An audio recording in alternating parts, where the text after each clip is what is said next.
그것이 바로 하나님의 말씀을 내 삶 속에서 믿음으로 적용하면서 살아가는 일입니다. 여러분, 탄식 소리를 듣고 계신가요? 아침부터 저녁까지 온 세상에 가득한 그 탄식 소리가 있습니다.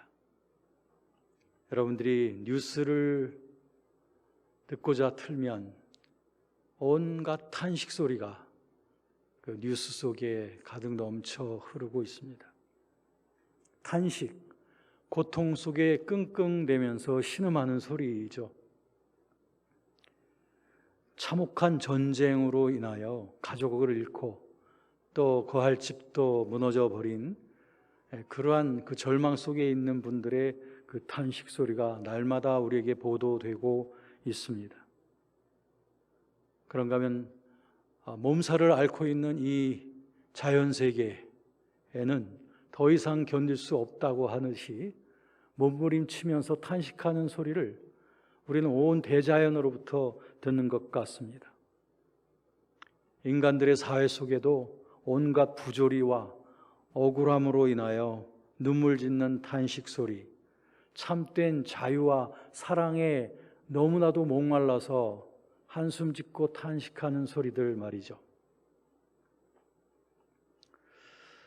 이렇게 본다면 우리 현상 세계의 그 현상들만 보면은 이 땅에는 더 이상 소망이 없는 것처럼 느껴지게 되곤 합니다. 더 이상 나은 세상이 우리에게 다가올까? 라고 하는 점이죠. 그런데 우리에게 한 가지 희망이 있습니다. 그것은 이러한 피조물들의 탄식은 단지 절망과 좌절 속에서만 나오는 탄식만은 아니라고 하는 것입니다. 그것을 어디서 볼 수 있느냐 하면은 바로 오늘 하나님의 말씀 속에서 볼 수가 있습니다. 오늘 저와 여러분들이 읽어보신 하나님의 말씀은 온 탄식 소리로 가득 차 있는 것 같으나 그러나 이 피조물들이 탄식 속에 절망하고 좌절하기 위한 그런 탄식에서 그치는 것이 아니라 오늘 말씀에 보면 해산의 고통과도 같은 그런 탄식을 하고 있다라고 하는 것입니다. 19절 말씀에 보면 피조물들이 고대하는 바는, 즉 우리 탄식하는 피조물들이 고대하고 있는 바가 있다는 거죠. 21절에도 보면 그 바라는 것은, 이건 다 피조물들이 바라고 고대하는 것을 말하고 있습니다.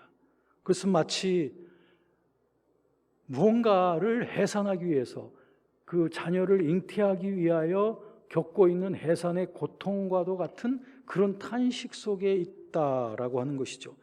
그렇다면 이 피조물들의 탄식이란 절망 대신 소망을 향한 탄식일 수 있는 것이고, 좌절 대신 인내할 수 있는 어떤 그런 탄식일 수도 있습니다. 바로 여기에 온 세상의 탄식거리들을 향한 복음의 소망이 오늘 말씀 속에 깃들어 있습니다. 먼저 20절과 21절을 보실까요? 네, 보시면 20절과 21절 함께 읽겠습니다. 피조물들이 허무한 데 굴복하는 것은 자기의 뜻이 아니요 오직 굴복하게 하시는 이로 말미암으니라. 그 바라는 것은 피조물도 썩어짐의 종노릇한 데서 해방되어 하나님의 자녀들의 영광의 자유에 이르는 것이니라. 어떻습니까? 이 문구에서 분명히 탄식 소리가 나오지만 여기에 기다림이 있고 소망이 있다는 것을 볼 수 있죠. 자, 우리들은 찾아보십시다. 이 소망이 과연 이 세상에 소망이 어디 있는가? 그런데 오늘 이 말씀 읽어보신 이 말씀을 잘 분석을 해보면 다음 같은 세 가지 분석이 나옵니다. 첫 번째는 이 자연계가 지금 이렇게 탄식하는 것은 아주 허무한데 굴복한 것이다. 아주 허무한데 굴복한 그 결과로 나오는 탄식이다. 그런데 이런 허무함에 굴복한 것은 자기들 스스로의 뜻이 아니다. 자연계 스스로의 뜻으로 이렇게 타락하고 무너져 내려간 게 아니다 하면서 세 번째는 뭐냐면 바라는 소망이 있다라고 하는 것입니다. 다시 풀어드리면 이 피조물들이 이렇게 부패하고 타락하고 무너진 것은 자기들의 뜻이 아니라고 하는 것입니다.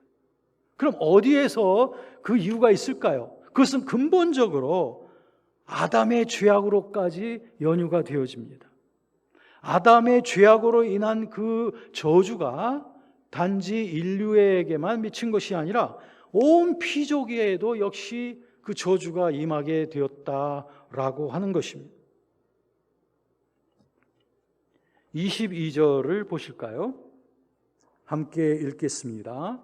피조물이 다 이제까지 함께 탄식하며 함께 고통을 겪고 있는 것을 우리가 아느니라. 함께 탄식하며 함께 고통한다라고 했는데 어떤 번역에 보면은 해산의 고통과 같은 탄식이다 이렇게 번역되어 있는 성경들이 있습니다. 즉 아이를 분만하기까지 겪게 되는 그 탄식 말이에요. 그 고통 말입니다. 그 고통 속에 자연계가 지금 처하고 있다는 것입니다.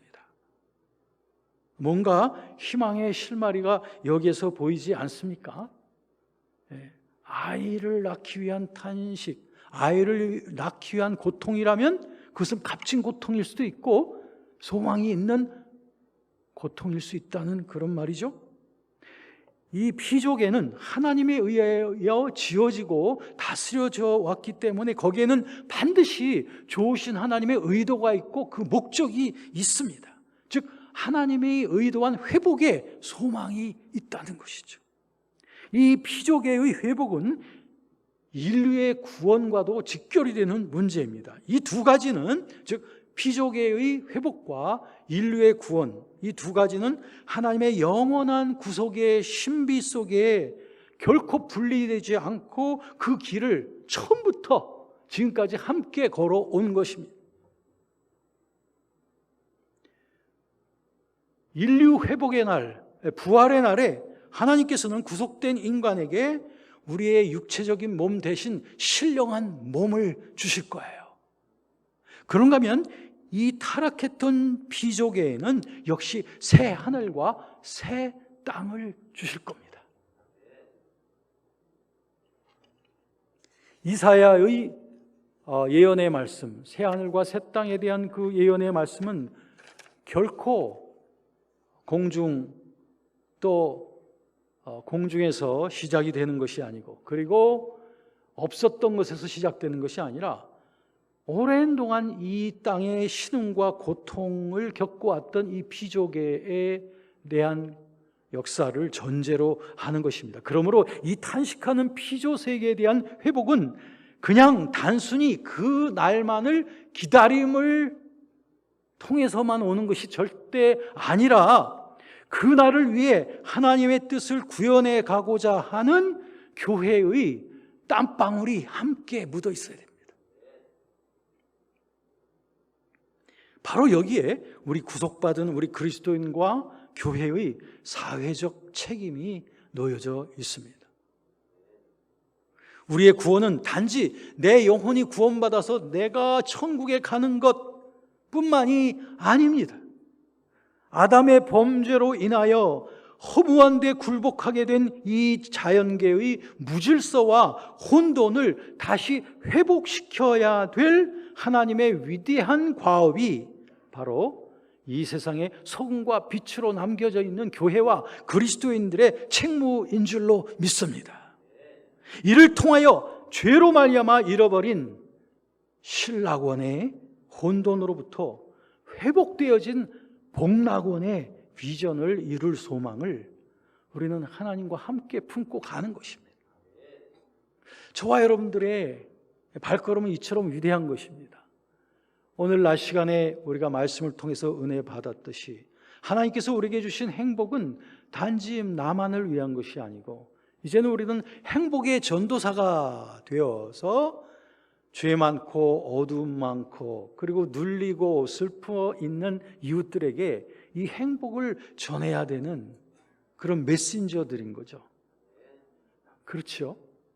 우리가 받은 이 구원의 놀라운 평안함과 이 행복을 온 피조계까지 우리들은 전달해 가야 될 사명이 우리에게 있다는 거예요.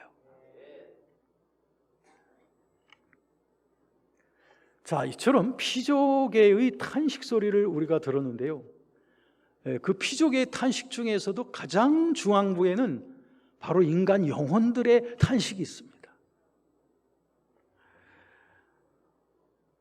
구원받지 못한 영혼들의 그 탄식 소리, 그것은 진정한 자유와 그리고 진정한 평화, 진정한 사랑의 세계를 목말라하고 배고파하는 그 영혼들의 탄식이죠.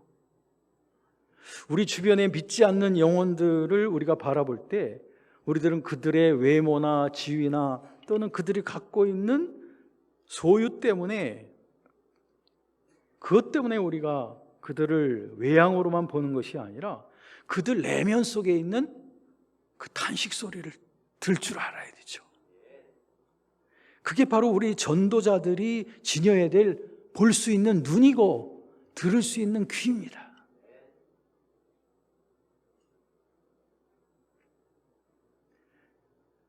그들에게, 탄식하는 영혼의 그들에게 복된 소식을 전하는 것, 그것은 그들 영혼 속에 끊임없는 갈증과 배고픔을 정말 만족시켜 줄 수 있는 그러한 복된 소식이 될 줄로 믿습니다. 이런 구원받지 못한 영혼들의 탄식은 물론이거니와 이런 탄식은 안 믿는 영혼들에게만 있는 것이 아닌 것이죠. 그것이 아니라 오늘 구원받은 자들에게도 이런 종류의 탄식이 있다고 하는 거 여러분들 이해하실 수 있겠어요? 23절을 보시면 이해가 되실 겁니다. 한번 23절 시작. 그뿐 아니라 또한 우리 곧 성령의 처음 익은 열매를 받은 우리까지도 속으로 탄식하여 양자 될 것 곧 우리 몸의 속량을 기다르느니라. 네, 여기서 그뿐 아니라라고 하는 것은 그 피조계들의 탄식뿐만 아니라 또 구원받지 못한 영혼들의 그 탄식뿐만 아니라 성령의 처음 익은 열매를 받은 우리도 역시 탄식이 있다는 것입니다. 탄식이 있다. 어떤 종류의 탄식일까요? 여러분들을 말하는 거 아니겠습니까? 여러분들은 구원받은 성령의 처음 익은 열매를 받은 저와 여러분들인데, 저와 여러분들에게 있는 탄식이란 어떤 것일까요? 아니, 탄식이 있습니까? 탄식이 없습니까? 그런데 성경은 탄식이 있다라고 말합니다. 어떤 의미의 탄식일까? 그것은 바로 우리가 구원받고 그 이후 내주하시는 성령은 성령의 처음 익은 열매라고 이렇게 말씀하고 있는데요, 이 표현은 무엇이냐면 바로 처음 익은 열매로서의 성령을 우리가 받았다고 하는 것은 앞으로 다가올 천국의 그 영광의 처음으로 소개되어지는 그 경험이 바로 성령을 받는 경험이라는 거예요. 그러니까 성령을 받았다고 하는 것은 앞으로 다가올 천국의 놀라운 영광의 처음 익은 열매가 바로 우리 안에 거주하시는 성령이십니다. 그런데 이런 성령의 처음 익은 열매를 받아서 천국의 영광을 지금 부분적으로나마 지금 경험해 가면서 살아가고 있는 우리에게조차도 탄식이 있다라고 하는 것입니다. 그것은 무슨 종류의 탄식이냐? 오늘 23절에 보니까 그것은 곧 양자 될 것, 곧 우리 몸의 속량을 기다림이라. 자, 이게 무슨 의미인지 좀 풀어드리겠습니다. 우리 구원받은 자들에게도 탄식이 있는데 그 탄식은 무엇에 대한 기다림 때문에 오는 탄식이냐 하면 우리 몸의 속량, 우리 몸이 완전히 구속되어질 그 날을 기다리는 탄식이다. 이제 조금 이해가 되시죠? 즉 우리가 부활의 그 영광에 이르게 될 때는 우리는 몸이 완전한 구속의 영광을 누리게 되는데, 그때는 우리가 신령한 몸을 입게 된다. 왜요? 신령한 몸, 몸을 입습니다. 오늘날 같이 이렇게 불완전하고 연약하고 병들고 또 여러 가지 무지와 그리고 여러 가지 실수가 많은 그런 몸이 아닌 신령한 몸, 완전한 몸을 입게 된 그날을 기다림을 가지고 우리가 이 세상을 살아가는 동안 있게 되는 탄식이에요. 그렇다면 그 탄식은 우리의 연약함 때문에 오는 탄식입니다. 이제 이해가 되시죠? 우리 세상을 오래 사신 분들은 이 말의 의미가 좀 더 깊이 새겨질 겁니다. 그래, 내 몸의 연약함 때문에 탄식이 우리에게는 있게 되는 것입니다. 이 연약성이라는 것은 어떤 것을 말하냐면 죄가 아닙니다. 연약성이란 하나님의 뜻을 불복종하여 범하는 그런 죄성을 말하는 것이 아니고요. 연약성이라고 하는 것은 예를 들면 이런 것입니다. 우리가 잘 몰라가지고 실수를 하는 일들, 이런 거 내 의도적으로 하는 거 아니죠? 이런 거 연약성입니다. 또 몸이 너무너무 약해서 뭔가 좀 잘 해보려고 했는데 몸이 너무 약해서 못하고 하는 경우, 이것도 연약성이에요. 또 어떤 사람은 전성적으로 좀 게으른 사람도 있어요. 어떤 사람은 바삐 움직이는데 어떤 분은 좀 게으른 것 때문에 일을 잘 성취해내지 못하는 그런 연약성이 있는 분도 계셔요. 또 어떤 분들에게는 종종 과거로부터 온 어떤 과거의 기억 속에서 머물고 있는 것 때문에 받는 그런 어떤 상처로 인한 연약성, 이런 것들이 어떤 성격적인 결함으로 나타나기도 할 수 있죠. 그런가 하면 나이 들어가면서 점점 연약해지는 것 중에 하나가 뭐냐? 건망증. 이것도 굉장한 연약성의 대표적인 것입니다. 저도 보면은 한 가지 뭔가를 하다 보면 다른 거를 또 금방 잊어버리는 그런 일이 있어요. 예를 들면 뭘 하나를 집으려고 집다가 이쪽 손에 쥐고 있던 걸 놓친다든지 뭐 이런 종류의 거죠. 건망증. 그리고 방금 전에 뭔가 생각했었는데 깜빡 잊어버린다든지. 끄떡끄떡 좀 해주세요. 아마 이런 건망증들은 보편적인 거예요. 그런데 이런 것은 죄가 아닙니다. 죄가 아니에요. 이것은 하나의 우리의 연약성에 속한 겁니다. 또 어떤 분들은 남들이 알 수 없지만 유전적인 질병 같은 것들이 있습니다. 그것이 몸에도 있을 수도 있고 정신적으로도 있을 수 있는데 이런 것도 연약성의 하나입니다. 또 정신적인 그 질환, 이런 것들. 그런가 하면은 또 하나님의 뜻을 잘 깨닫지 못해서 우리가 하나님의 뜻을 행하지 못하는 이런 일들도 있죠. 이런 것들을 또 하나의 연약성입니다. 그런가 하면 또 우리가 갖고 있는 어떤 선입견 때문에 그 남들의 뜻을 잘 이해하지 못할 때도 있는 것. 그 다음에 뭐 우울증 같은 것들도 하나의 연약성에 속하는 것입니다. 그렇기 때문에 이 연약성의 영역은 대단히 광범위한 영역이라고 할 수 있습니다.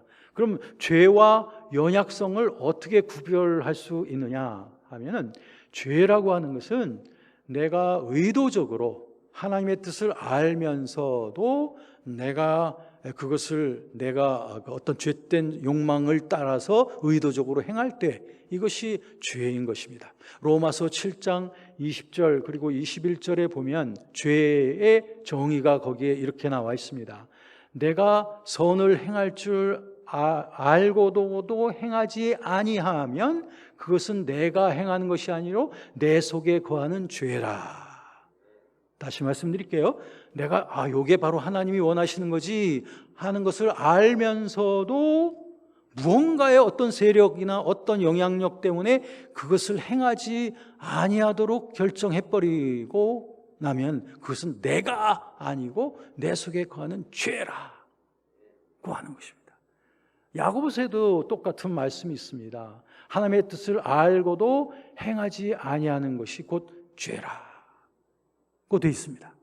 그러니까 죄라고 하는 것은 항상 선택이, 죄가 성립이 되려면 의지의 선택의 문제가 거기가 관여된다는 것입니다. 시편 말씀에도 보면 하나님이여 나로 하여금 고범죄를 짓지 말게 하사, 여기서 고범죄라고 하는 것도 willful sin, 의도적인 죄를 말하는 것입니다. 즉 우리가 죄가 성립이 되려면 내 자유의지가 거기에 찬동을 할 때, 유혹에 대하여 찬동할 때 그때 죄가 성립됩니다. 야고보서 1장 14절 15절에도 보면 우리가 범죄하게 되는 것은 우리 속에 있는 죄된 욕망에 우리가 따라서 거기를 찬동을 함으로 말미암아 그 욕망이 결국에는 죄를 낳게 된다라고 말하고 있습니다. 그러므로 여러분, 연약성의 문제와 죄와의 문제는 하나님도 상당히 이것을 구분해서 보시는 겁니다. 하나님께서는 우리가 연약한 가운데서 탄식하면서 이 세상을 살 수밖에 없는 것을 잘 이해하셔요. 인간이 늙고 연약해지고 점점 힘들어진다는 것을 하나님은 너무 잘 아십니다. 너무 동정하시고 너무 살피기를 원하십니다. 그런데 반면에 죄라고 하는 놈은 반드시 이 땅에서 내가 살아있는 동안에 죄 짓는 삶으로부터는 완전히 끊어지기를 우리 하나님이 원하시는 겁니다. 그 말이 무슨 말이냐? 결국 우리는 하나님이 원하시는 바를 내 의도적으로 기쁘게 행할 수 있는 사람으로 우리가 성숙해 가야 된다는 겁니다. 우리가 처음에 거듭났을 때는 내 속에 죄성을 따르는 나의 의지도 있었고 하나님의 뜻을 따르는 나의 의지도 있어서 내 의지가 업앤다운하고 좌충우돌 하면서 그렇게 전쟁터와 같은 내 영혼의 상태를 겪게 돼 있습니다. 누구든지. 중생은 했지만 아직 성화되지 못한 영혼들은 다 그런 철로 역정을 겪어가게 돼 있습니다.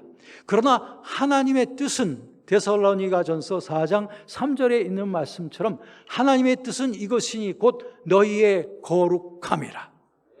마태복음 5장 48절에도 예수님께서 분명히 말씀하시기를 하늘에 계신 너희 아버지의 완전하심처럼 너희도 완전하라.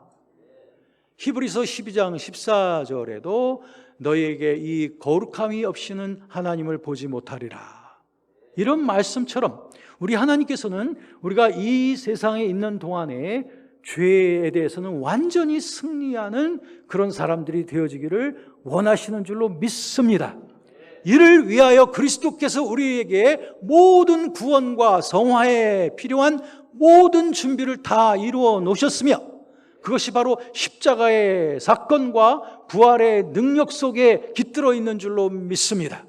누구든지 성령의 감동을 받아서 그리스도의 십자가의 연합을 고백하며 그리스도의 부활의 연합을 고백하는 자마다 우리들은 어떠한 유혹에서도 우리들은 그리스도의 십자가의 연합을 고백함으로 말미암아 우리는 죄로부터 정욕으로부터 그리고 온갖 종류의 유혹으로부터 우리들은 승리하게 되는 줄로 믿습니다.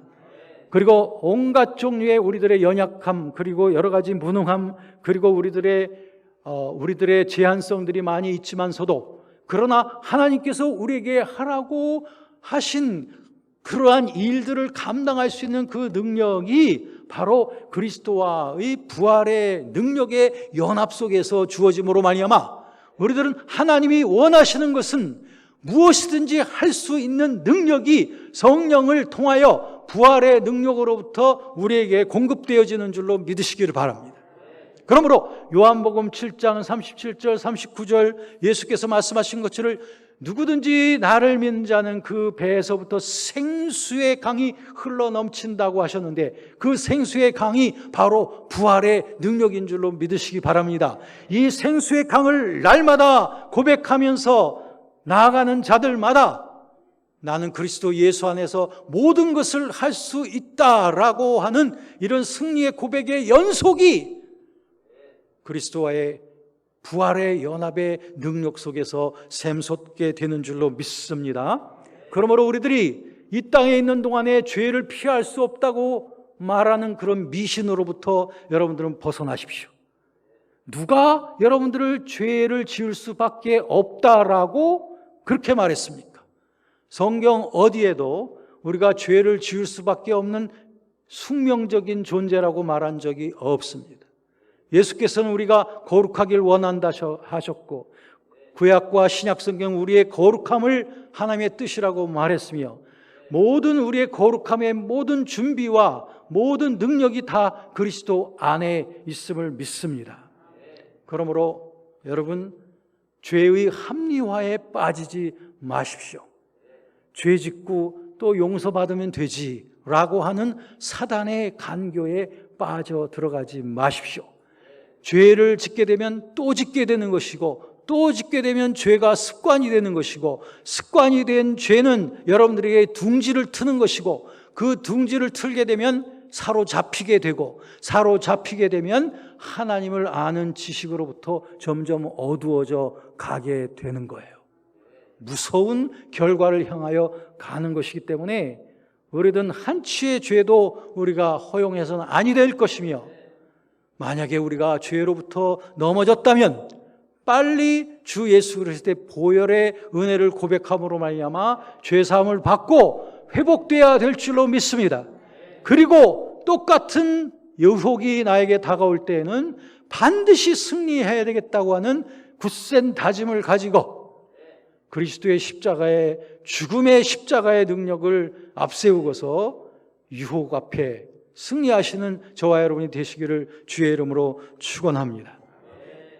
그러므로 죄와 연약성은 반드시 구분이 되는 것이다. 그러면 우리가 거듭났을 때에는 죄성과 그리고 성령의 소욕이 함께 내 속에서 왕노릇을 할 때가 있습니다. 그렇기 때문에 거듭났으나 아직 성화되지 못한 사람은 이 두 세력 사이에서 갈팡질팡하게 돼 있어요. 그러다가 이 사람이 주님 앞에 온전히 자신을 헌신하고 오직 주님만의 사람이 되기로 작심을 하고 결단을 하고 주님 앞에 몸을 드리게 되면 그때 성령의 충만함을 받게 돼요. 그게 바로 성결의 은혜입니다. 그러면 성결의 은혜 속에서 우리가 계속적으로 은혜 가운데 살아가게 되면, 그러면 죄의 유혹이 다가와도 그 유혹을 십자가의 능력으로 다 물리칠 수가 있습니다. 그리고 오직 하나님의 뜻만을 위하여 살아가는 그 일편단심의 상태를 계속해 나갈 수 있는 거죠. 이렇게 우리들은 재림의 날까지, 부활의 날까지 우리들은 이와 같은 승리의 전진을 하는 게 하나님의 뜻인데, 그렇게 성화되어진 영혼에게도, 즉 거듭났고 또한 성화되어진 영혼에게도 무엇이 있다? 탄식이 있다는 거예요. 이 탄식은 언제 가서 해결이 되느냐? 그건 영화의 순간에 해결이 됩니다. 그러니까 우리의 구원이라고 하는 것은 이런 단계를 거쳐갑니다. 첫 번째 단계는 우리의 중생입니다. 중생에서 우리들은 성숙되어지고 헌신되어져서 우리는 성결의 은혜 속으로 들어가요. 그리고 성결의 은혜 속에서 계속 성령과 동행하는 삶을 살아가지만 연약함은 있어요. 그런데 그 연약함이 이제 구속되어질 그 날을 기다리는데, 그 날이 바로 우리의 영화의 은혜를 받는 단계입니다. 그것이 부활의 날이고 그리스도 재림의 날이고 우리 몸의 구속의 날인 줄로 믿습니다. 그 날까지 이 탄식 속에서, 연약성의 탄식 속에서 살고 있는 저희들, 그리고 피조물의 탄식 속에서 우리 함께 살고 있는 우리를 위해서 탄식하고 계시는 분이 또 있습니다. 누구일까요? 26절, 27절을 읽겠습니다. 시작. 이와 같이 성령도 우리의 연약함을 도우시나니 우리는 마땅히 기도할 바를 알지 못하나 오직 성령이 말할 수 없는 탄식으로 우리를 위하여 친히 간구하시느니라. 마음을 살피시는 이가 성령의 생각을 아시나니 이는 성령이 하나님의 뜻대로 성도를 위하여 간구하심이니라. 할렐루야! 귀족의 탄식, 구원받지 못한 영혼들의 탄식, 심지어는 거듭났으나 우리의 연약함으로 인한 탄식을 하고 있는 우리를 위하여 탄식하고 계시는 분이 바로 성령 하나님이십니다.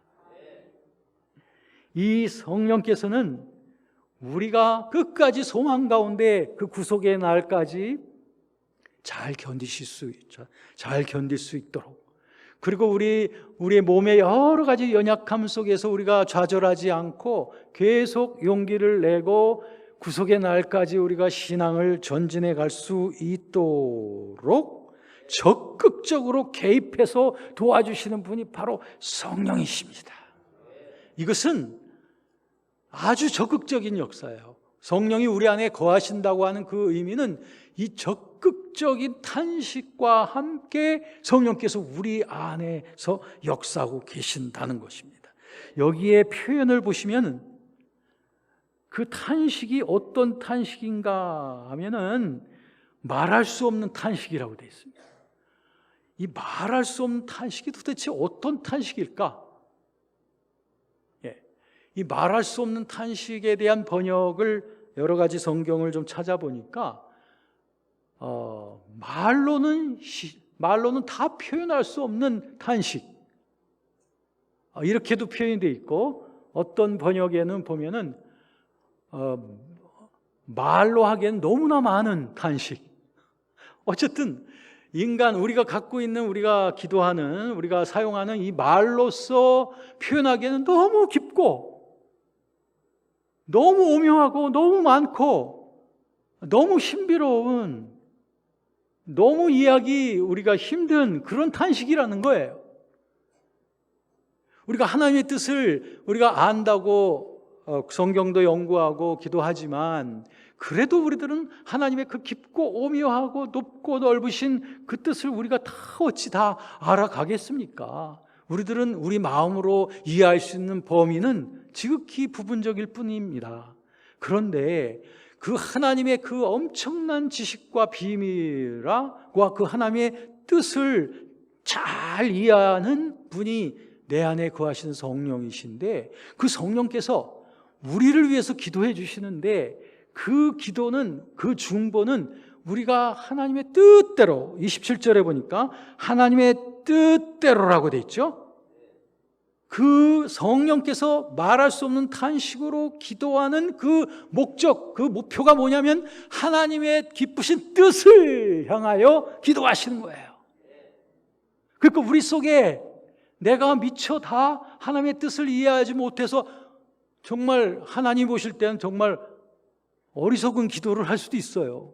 때로는 이거 하나님의 뜻일 거야 하면서 기도할 때도 있습니다. 그런데 하나님 보실 때에는 안 그럴 수도 있어요. 근데 그럼에도 불구하고 그 뜻을 정확히 깊이 이해하고 계시는 분이 내 안에 거하시는 성령이신데, 그 성령께서 하나님의 뜻을 따라서 우리를 위해서 중보하고 계시다는 사실을 믿으시기 바랍니다.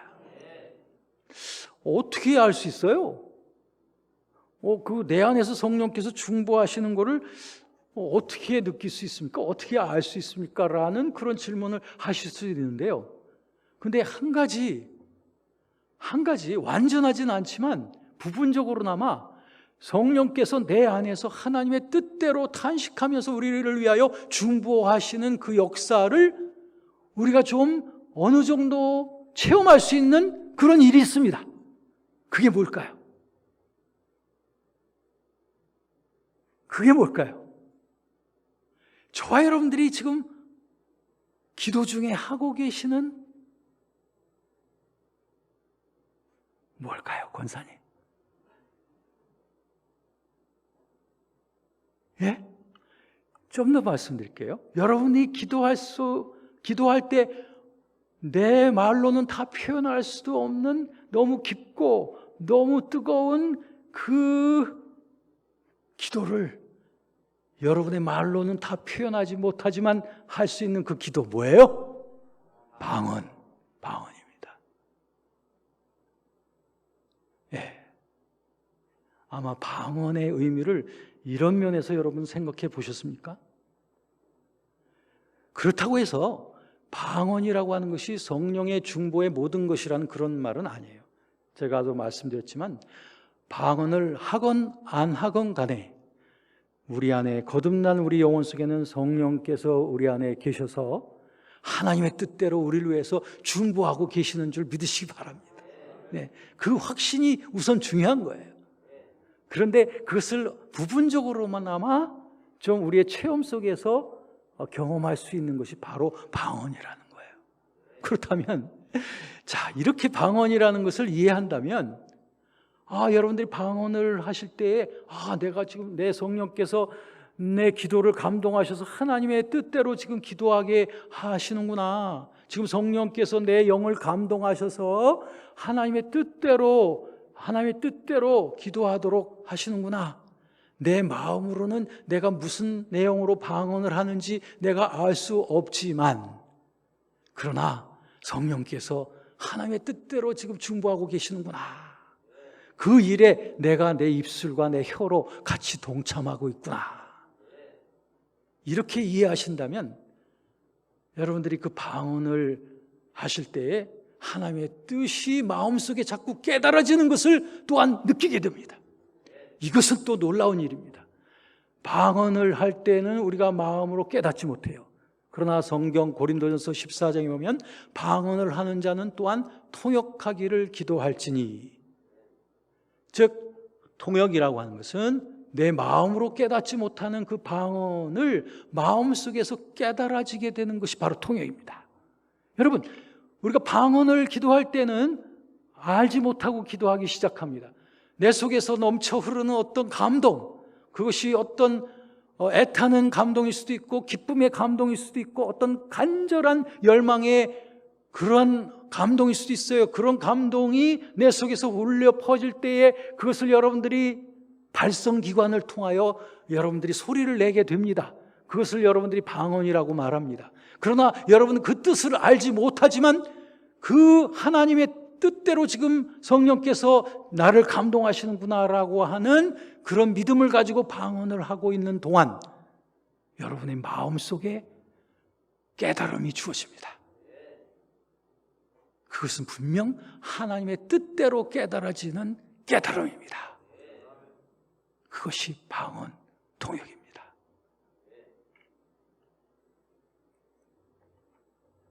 여러분,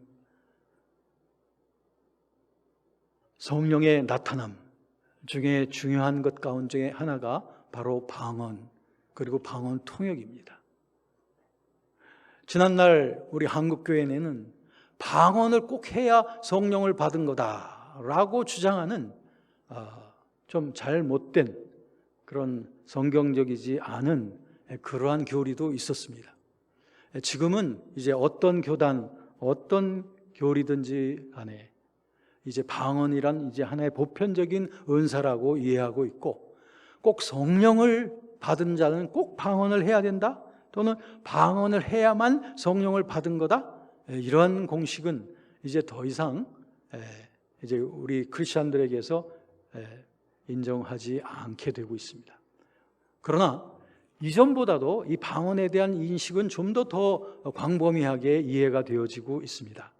지난날에는 방언에 대해서 부정적으로 배척하고 있는 그런 교단들이 분명히 있었습니다. 그런데 요즘의 현상을 보면 방언에 대해서 너무 절대적으로 강조하던 그런 교단들은 이제는 방언을 너무 성령 세례받은 교리라고까지는 말하지 아니하지만, 그러나 방언은 역시 중요한 은사라고 말하고 있고, 또 방언에 대해서 굉장히 거부하고 배척하던 그런 교단들도 요즘의 현상은 방언에 대해서 상당히 긍정적으로 받아들이는 그런 세계적인 그런 현상을 보여주고 있습니다. 그러는 가운데서 우리들이 꼭 알아야 될 방언에 대한 인식이 바로 이것입니다. 방언이란 바로 하나님의 뜻대로 기도하게 하시는 성령의 감동의 결과다. 이렇게 이해하신다면 여러분들이 기도하시다가, 우리말로 기도하시면서 이해하시면서 생각하면서 기도하시다가 여러분의 기도가 깊어지고 뜨거워지고 강해질 때에 여러분들은 여러분 생각으로 담을 수 없는 그런 강렬한 열망과 그리고 뜨거움과 간절함들이 속에서 터져 나오게 될 때에 그걸 다 여러분들이 내가 알고 있는, 이해될 수 있는 언어로 다 표현할 수가 없습니다. 그러므로 말할 수 없는 성령의 탄식에 동참하게 되는 거죠. 그때 여러분들의 입술과 혀는 그저 성령께 맡겨드리게 되는 것이고, 성령께서 주시는 그 감동을 따라서 여러분의 구강 구조가 그냥 발성을 하게 되는 겁니다. 그것이 방언 현상입니다. 다시 말씀드립니다. 저는 방언을 해야 성령의 탄식에 동참한다고 말한 적이 없습니다. 그것이 아니라 방언을 하든 안 하든 성령께서는 우리 안에서 우리를 하나님의 뜻대로 살 수 있도록, 뜻대로 기도할 수 있도록 중보의 탄식을 하고 계신다. 그렇다면 이것을 우리가 꼭 믿어야 됩니다. 믿고 우리들은 성령 안의 삶에 동참해 나가야 되는 거죠. 여러분, 이 성령의 탄식, 우리들은 우리 안에 계시는 성령께서 우리를 위해 중보하시는 것에 대한 부분적인 경험, 이것이 바로 방언의 경험 속에서 할 수 있다라고 하는 것을 말씀드렸고, 우리들은 이것을 방언을 하든 안 하든 우리들은 성령의 중보의 탄식이 우리 안에서 늘 계속되고 있다는 사실을 믿고 나아갈 때 우리에게 커다란 소망이 있는 줄로 믿습니다. 자, 그러면 로마서 8장에 지금까지 저와 함께 걸어온 그 내용은 단계적으로 연결이 되어져 있습니다. 그것은 전체의 주제는 승리로운 크리스찬의 삶에 대해서입니다. 그 중에서 8장 1절부터 4절까지는 분명히 그리스도 성령의 생명의 법 안에는 분명한 승리의 법이 있기 때문에 이 법에 충실하기만 하면 우리들은 넘어질 이유가 없다라고 하는 분명한 근거를 8장 1절부터 4절까지 해서 먼저 진리의 근거를 소개해 놓았습니다. 그런데 5절부터 11절까지는 그럼에도 불구하고 우리 크리스찬의 경험에는 좌충우돌, 이리 갔다 저리 갔다, 죄에도 빠지고 하나님께도 순종하고 하는 이런 이중적인 그런 삶의 모습이 우리 경험 속에 나타난다고 하는 우리의 경험을 또한 다루었습니다. 그리고 세 번째 단계에서는 12절부터 17절까지에서는 이러한 좌충우돌하는 그런 삶으로부터 우리가 승리하기 위해서는 온전히 주 앞에 헌신되어지고 성령님과 지속적으로 동행하는 삶을 살면은 우리는 계속적인 승리가 가능하다는 것까지 우리가 살펴보았고요. 이제 네 번째, 오늘은 바로 그럼에도 불구하고 우리에게는 고난과 연약성이 남아있다 라고 하는 것을 말하는 것입니다. 만약에 이 문제를 우리가 다루지 않으면 지난 17절까지, 지난번 했던 거기까지만 다루게 되면 우리에게는 언제나 승리만 있고 기쁨만 있고 언제나 그런 승리의 계가만 있을 거라고 선포하지만 실제 우리의 삶 속에서는 연약성으로 인한 탄식, 또 피조계의 그러한 고난으로 인한 탄식, 이런 것이 우리에게도 역시 있기 때문에 어찌 보면은 우리의 고백과 우리의 삶이 서로 다른 것 같이 느껴질 수가 있었을 겁니다. 그런데 오늘 우리들은 이 남아있는 부분을 다루게 된 겁니다. 그럼에도 불구하고, 즉 성령 충만하고 성령님과 수시로 쉬지 않고 동행하는 사람에게도 고난의 문제, 연약성의 문제는 여전히 남아있다. 언제까지? 구속의 날까지. 그래서 오늘의 말씀의 결론은 이것입니다. 18절입니다. 한번 읽겠습니다. 시작. 생각하건대 현재의 고난은 장차 우리에게 나타날 영광과 비교할 수 없도다. 이것이 결론입니다. 현재의 고난과 미래에 나타날 영광, 이 두 가지 사이에 저와 여러분들은 끼어 있습니다. 이 두 가지에 같이 경험되고 있어요, 여러분들. 믿음 안에서는 미래에 나타날 영광에 참여하고 있고, 여러분들의 실제 삶 속에서는 현재 고난에 함께 참여하고 있어요. 그러니까 연약성 그리고 탄식이 경험되는 그런 시간이죠. 이 현재의 시간은 앞으로 올 미래의 시간과 명백한 대조를 이루고 있습니다. 앞으로 올 시간은 부활의 사건이고 그리스도의 재림의 영광입니다. 그러면 여러분, 이 현재와 미래의 시간, 이 두 개의 서로 다른 가치 속에 우리가 끼어 있단 말입니다. 이것이 관건이에요. 이것이 우리가 이 승리로운 삶의 키를 열 수 있는 중요한 요소입니다. 이 현재의 시간과 미래의 시간 사이의 관계를 우리 그리스도인들은 잘 이해를 해야 됩니다. 만약에 이 두 가지 시간의 성격을 같이 잘 이해하지 못하면, 말하자면 현재의 시간에만 집착하게 되면 여러분들은 현재의 현상만 보고 고난과 연약함과 탄식 속에서 잠들고 좌절하고 낙심하게 될 거예요. 그러면 아마 그리스도인으로서 아무런 미래에 대한 소망도 믿음도 힘도 얻을 수 없을 거예요. 현재에만 집착하면 안 된다는 것이죠. 반면에 미래의 시간에만 집착해서도 안 된다. 미래에만 도취되어서 살다가 보면 현재의 삶의 문제를 도외시하거나 이걸 억지로라도 자꾸 탈피하려고 하는 그런 신비주의적인 삶을 살아가게 되는 균형 잡히지 못한 비사회적인 사람이 될 것입니다. 그러면 이 두 가지 시간의 조화를 잘 찾아야 되는데, 그것은 미래의 영광을 보고 듣고, 그리고 그 미래의 영광과 그 놀라운 가치를 현재의 삶 속에 적용해가는 훈련이 돼야 되는데, 그것이 바로 하나님의 말씀을 내 삶 속에서 믿음으로 적용하면서 살아가는 일입니다.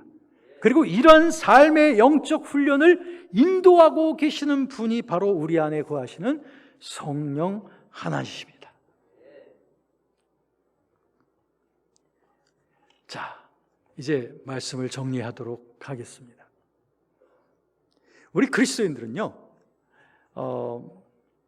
그리스도께서 이뤄놓으신 그 영원한 진리의 근거, 그게 첫 번째 차원이고요. 또 하나는 앞으로 미래에 나타날 영광스러운 구속의 완성, 그게 두 번째 차원이고요.